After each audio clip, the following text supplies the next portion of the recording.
So I kept chasing for the second school visit, and I said, look, this has been dragging on since he was like 18 months old now. He's over 4 now. He's going into reception. And ideally, I would like this sort of sorted so that we can go down the path of any support that he may need at school if I need to, because obviously the Senko was sort of saying that she couldn't deal with him at the time because he hadn't got a diagnosis. We can't get any support for him because he's not diagnosed. And then obviously, of course, I'm in the background of thinking as a parent, I don't really know how to parent him. And I know that sounds weird to say, but in my head and my thinking was that if he's got all these like little traits and behaviours and things, and PDA had come up, so pathological demand avoidance had come up in conversations with various people. And it was something I noticed as well. Now, I'm aware that PDA isn't actually formally diagnosed, but it is on the pathway. So people are aware of it, but they don't formally diagnose PDA. As far as I'm aware, please correct me if I'm wrong.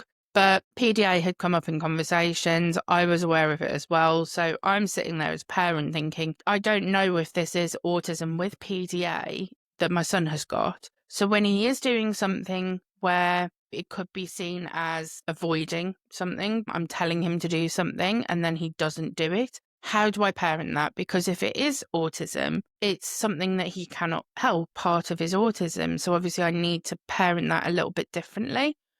But if it isn't autism and he hasn't been diagnosed with autism and he doesn't get a diagnosis of autism, then he is just purely being defiant and he is just being a 4-year-old, in which case he needs maybe a little bit of a firmer discipline than he would have if it's an autism diagnosis. So I'm stuck in the middle as a parent thinking, I don't know how to deal with him at the moment because I don't want to do him a disservice by parenting him in the wrong way, which has made it very difficult for us. And having a diagnosis now, I don't really want to label my child, and I refer to him as having a superpower.